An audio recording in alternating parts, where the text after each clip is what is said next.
Hello students, आज के इस वीडियो में हम लोग करनी का जोड़ तथा घटाव समझेंगे।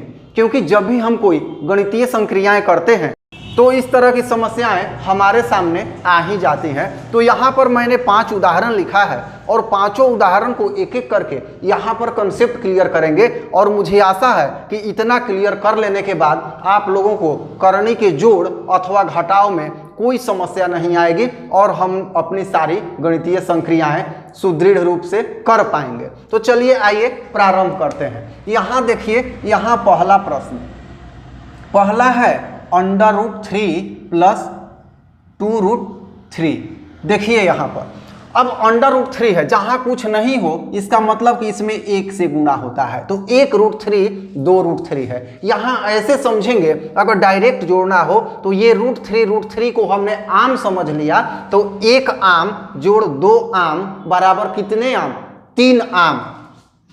3 आम और आम को हमने क्या माना है? √3। तो ये आंसर हो जाएगा।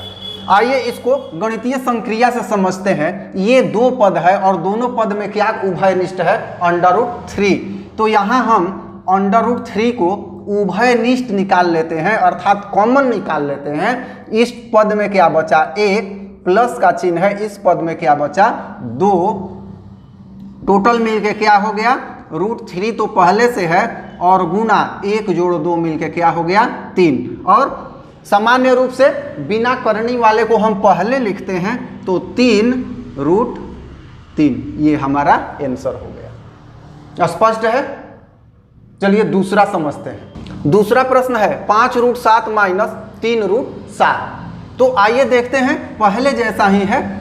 यहाँ 7 दोनों में उभयनिष्ठ है। तो यहाँ तो अपने समझ से हम डायरेक्ट लिख सकते हैं। 5 में से 3 घटा कितना हो गया? 2। और क्या 2? √7। तो 2 यहाँ हो गया और √7 लिख लेंगे। या संक्रिया जब करेंगे तो क्या होगा? दोनों में √7 है तो उभयनिष्ठ 7 निकाल लेंगे। इस पद में बचेगा 5, चिन्ह है घटाव का, इस पद में बचेगा 3। तो यहाँ क्या हो जाएगा? अब √7 गुना 5 में से 3 घटा कितना लिखेंगे? 2 लिखेंगे और 2 को हम पहले लिख देते हैं 2√7। इसका आंसर हो गया। स्पष्ट हो रहा होगा धीरे धीरे। अब यहाँ 3, 4 और 5, इसमें थोड़ा सा केयरफुल रहिएगा, सावधान रहिएगा। ये अगर समझ में आ गया तो सारा समझ में आ जाएगा। पहला दूसरा जो है बेसिक है और इसी आधार पे ये बनने वाला है, इसीलिए हमने पहले दूसरे का भी चयन किया कि बताया जाए। चलिए तीसरा देखते हैं। तीसरा प्रश्न है √32 जोड़ √18। तो ऐसे प्रश्नों में सामान्य रूप से हम देखेंगे कि ये जो √32 है और √18 है या कोई भी संख्याएं होंगी जिसकी हमें संक्रिया करनी है, तो इसका एक गुणनखंड पूर्ण वर्ग संख्या अवश्य होता है।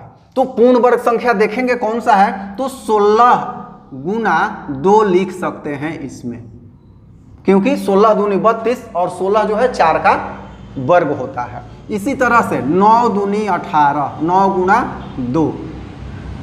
अब पूर्ण वर्ग संख्या जो है दोनों में वर्गमूल निकाल कर बाहर कर लेंगे। तो यहाँ देखते हैं, ये हो जाएगा 4√2 प्लस ये क्या हो जाएगा? 3√2। 9 का वर्गमूल 3 बाहर आ गया, 16 का वर्गमूल 4 बाहर आ गया। अब ये जो है, ये समस्या जो है इन पहले और दूसरे से रिलेटेड है। आइए देखते हैं। 4 और 3 क्या हो गया? 7। और ये क्या है? √2। √2 है दोनों में, तो √2 और 4 3 कितना हो गया हमारा? 7 हो गया। अब हम चाहें तो एक स्टेप और आगे बढ़ जाएंगे। अगर √ में लिखना हो तो क्या लिखेंगे? 2 तो पहले से है और ये 7 को अंदर ले जाएंगे तो हो जाएगा 49। 7 7 49। तो फाइनली क्या हो जाएगा?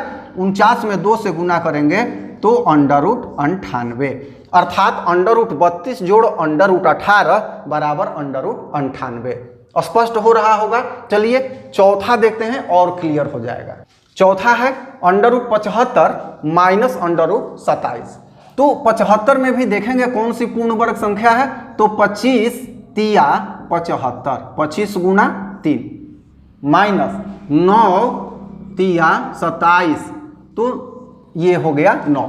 अब यहाँ 25 का वर्गमूल क्या होगा 5, 3 अंदर ही रहेगा क्योंकि 3 पूर्ण वर्ग संख्या नहीं है, माइनस 9 का वर्गमूल 3 और इसमें भी 3 अंदर रहेगा क्योंकि पूर्ण वर्ग संख्या नहीं है। अब देख रहे हैं कि ये 3 और 3 दोनों पद में है, तो यहाँ पर √3 उभयनिष्ठ हो जाएगा।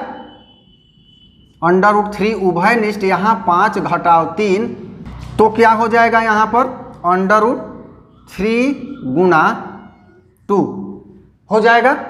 अब अगर 2 को हम अंदर लाना चाहें तो ये तो 3 पहले से है, इसमें 3 पहले से है, 2 को अंदर लाएंगे तो क्या होगा 4, क्योंकि 2 का वर्ग करना पड़ेगा। अब ये 3 गुना 4 क्या हो जाएगा यहाँ पर 12, 4 तिया 12, तो √75 माइनस √27 बराबर होगा कितना √12। बिल्कुल स्पष्ट हो गया होगा। इस तरह की जो भी संक्रियाएं हैं अब आप आसानी से कर लेंगे। आइए अब 5वें नंबर प्रश्न की बात करते हैं। और यहाँ एक और बात समझ लेते हैं, जैसे ये है 5, तो यहाँ पर 5 है, इसमें कुछ नहीं है, न 3 है न 2 है न 1 है, तो 1 तो होता नहीं है, और जिसमें कुछ न दिया रहे वहाँ 2 होता है। ये 2 अपने आप होता है, 2 लिखा नहीं जाता है। 2 के बाद जो अब आएगा वो 3 होता है। वो क्या होता है 2 के बाद 3, 4, 5 जो भी आएगा वो इसमें लिखा जाएगा। और इसका मतलब होता है अगर यहाँ 3 है तो 5 का पावर 1/3, अगर 4 करनी 2 है तो यहाँ हो जाएगा 2 का पावर 1/4, मतलब जो भी इस करनी में रहेगा वो पावर बटा में चला जाएगा, 1 बटा उतना। चलिए ये थोड़ा सा अलग है, हम लोग थोड़ा सा विषयांतर हो गए हैं। आइए अपने विषय बिंदु पे चलते हैं। यहाँ है, देख रहे हैं कि 3 करनी 5 और 3 करनी 5 यहाँ भी है, तो ये दोनों में उभयनिष्ठ है, निकाल लेंगे। 3 करनी में 5, तो यहाँ क्या बचेगा 2, चिन्ह है प्लस का, यहाँ क्या बचेगा 4, यहाँ हो जाएगा 3 करनी 5 गुना 4, 2 कितना हो जाएगा 6 हो जाएगा, तो यहाँ हो जाएगा 6, 3 करनी 5 अर्थात 6, ये गुना में होता है, चाहे तो गुना का चिन्ह भी हम लिख सकते हैं। तो इस तरह से इसको भी हम हल कर लेंगे। तो मुझे आशा है कि इस 5 उदाहरण में आप करनी का जोड़ तथा घटाव स्पष्ट रूप से समझ गए होंगे। फिर हम लोग अगले वीडियो में किसी अगले टॉपिक के साथ मिलते हैं। धन्यवाद।